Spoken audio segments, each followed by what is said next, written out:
আসসালামু আলাইকুম ওয়া রাহমাতুল্লাহি ওয়া বারাকাতুহু।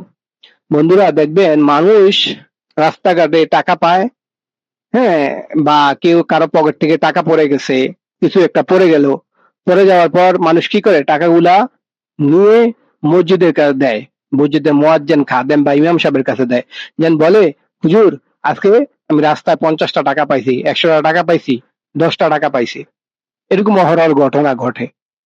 কিন্তু দেখেন যখন এই বড়, বড় নোট পড়ে তখন কি হয়? তাদের ইমানের অবস্থা কি? তাদের ইমানের হালত কি? যখন বড় ৳১,০০০, ৳২,০০০ পড়লো বা ৳৫০০ নোট পড়লো ২ টা ৩ টা, তখন চারপাশের দিকে এভাবে তাকায়। তাকিয়ে দেখে কি দেখে কেউ দেখেনি। আরো গোছতে মানে আস্তে করে কি করে?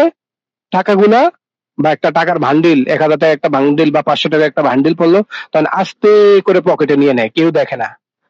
কিন্তু দেখেন রাস্তাঘাটে কি শুধুই মানুষের পকেটে ৳১০, ৳২০ থাকে, ৳৩০ থাকে, ৳৫০ থাকে, ৳১০০ নোট থাকে, ৳৫০০, ৳১,০০০ কি কারো পকেটে থাকে না? তো কোনদিন তো কোনো মানুষ কোন মসজিদের ইমাম সাহেবকে বা খাদেমকে বা মুয়াজ্জিনকে আইনা বলে না, হুজুর ধরেন আজকে ৳৫,০০০ পাইছি। এই কথা বলে না। ৳১০, ৳২০ পাইলেই মসজিদে নিয়ে আসে। আইনা কি বলে? যে হুজুর এই যে আজকে ৳২০ পাইছি, এখন কি করব? কিন্তু যখন বড়, বড় নোট পড়ে, ৳১,০০০, ৳৫০০ নোট পড়ে, তখন তারা হাদিস তৈয়ার করে এলে এটা হালাল না হারাম এটা বাইর করে এলায়। বুঝছেন? তো আমাদের ইমানের হালত এই অবস্থা। একটা সুন্দর একটা উদাহরণ দেই বা একটা হাদিস ঘটনা বলি, হ্যাঁ? একবার এক সাহাবী এক লোকের কাছে এক সাহাবী আরেক সাহাবীর কাছে একটা জায়গা কিনছে। ধরেন ১% আমি একটা জায়গা কিনলাম। এখন সেই জায়গা যখন কিনছে তখন এটা আল চাষ করার জন্য ওই যে মাটি নরম করতে গেছে। মাটি নরম করতে গিয়ে দেখে ওখানে একটা স্বর্ণের খনি বা এই পিতলের খনি এরকম একটা স্বর্ণ মুদ্রা পাইছে। পাইয়া উনি এটা এই স্বর্ণ মুদ্রাটা বা পাতিলটা বা ওই জিনিসটা নিয়ে তারা ওই যেই মালিকের কাছ থেকে, যে সাহাবী মালিক যার জমি ছিল, তার যার কাছ থেকে এই জমি খরিদ করছে তার কাছে নিয়ে গেছে।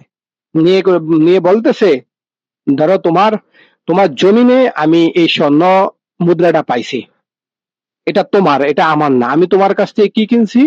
আমি তোমার কাছ থেকে শুধু এই জমিটা কিনছি, কিন্তু এই জমির নিচে কি আছে, কি মানে মূল্যবান সম্পদ আছে সেটা আমি কিনি না। ওই সাহাবী বলতেছে, যে সাহাবীর কাছ থেকে কিনছে। যেই সাহাবী বিক্রি করছে সেই সাহাবী বলতেছে, না এটা আমার না, এটা তোমার। দুই সাহাবী তর্ক লেগে গেছে। কয় না, ওই সাহাবী বলতেছে আমি তোমার কাছ থেকে জমি কিনছি, জমির নিচে কি ধন সম্পদ আছে কি আছে সেটা আমি কিনি না। যে সাহাবী বিক্রি করছে সে বলতেছে, না তুমি আমার কাছ থেকে যখন জমি কিনছো জমির নিচে উপরে যা আছে সবকিছু তোমার। দুই সাহাবী দেখেন এটা নিয়ে জর্গা লেগে গেছে। একজন একজনকে দিতে চায়, আরেকজন নিতে চায় না। এই হলো অবস্থা। এখন এই অবস্থা নিয়ে তারা হুজুর পাক সাল্লাল্লাহু আলাইহি ওয়াসাল্লামের দরবারে গেল। দরবারে গিয়ে হুজুর পাক সাল্লাল্লাহু আলাইহি ওয়াসাল্লামকে এই ঘটনা বলল। হুজুর পাক সাল্লাল্লাহু আলাইহি ওয়াসাল্লাম চিন্তায় পড়ে গেল। যেন এক সাহাবী জমি কিনছে, আরেক সাহাবী জমি বিক্রি করছে, কিন্তু এই স্বর্ণ মুদ্রা এখন কেউ নিতে চাচ্ছে না। হুজুর পাক সাল্লাল্লাহু আলাইহি ওয়াসাল্লাম কি ডিসিশন দিবে, কি কি বলবে, এটা নিয়ে চিন্তায় পড়ে গেছে। এখন হুজুর পাক সাল্লাল্লাহু আলাইহি ওয়াসাল্লাম বললেন যে তোমরা একটা কাজ করো, যেহেতু যে সাহাবী কিনছে এই দুই সাহাবীর ঘরে, একজনের ঘরে হলো ছেলে আছে আর একজনের ঘরে মেয়ে আছে। কয় তোমরা তোমাদের একজনের ছেলের সাথে আরেকজনের মেয়েকে বিবাহ দাও। বিবাহ দিয়ে তোমরা আত্মীয়তার সম্পর্ক তৈরি করো। তৈরি করে এই দুই ছেলে মেয়ের বিবাহের মধ্যে তোমরা এই স্বর্ণ মুদ্রাগুলা খরচ করে দিবে। স্বর্ণ মুদ্রাগুলা খরচ করে দিবে।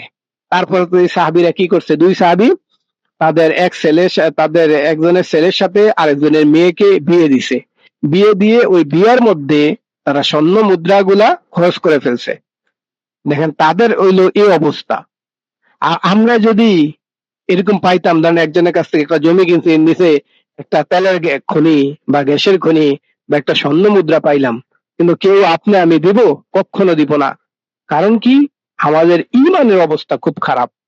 তাদের ঈমান অনেক দামি ঈমান। সাহাবা ইকরাম রাদিয়াল্লাহু তাআলা আনহু আজমাইনরা তারা তাদের ঈমানের পিছনে ১৩ বছর ধরে মেহনত করছে।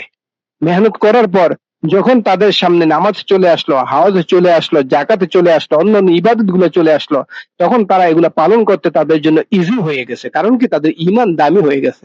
আর আপনার আমার ঈমান, যে ঈমান ঘর থেকে বের করে মসজিদে নিতে পারে না, নামাজ পড়তে মসজিদে নিতে পারে না, নামাজ আদায় করতে পারে না, সেই ঈমান আপনাকে আমাকে কিভাবে জাহান্নাম থেকে মুক্তি দিবে?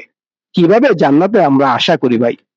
এই জন্য ভাই সবাই ভিডিওগুলো বেশি বেশি করে শেয়ার করে অন্যকে আমল করার সুযোগ করে দিবেন এবং আমলের নিয়তে শুনবেন এবং আমল করার অন্যদেরকে সুযোগ করে দিবেন। সবাই ভালো থাকবেন, সুস্থ থাকবেন। আল্লাহ হাফেজ। আসসালামু আলাইকুম ওয়া রাহমাতুল্লাহ।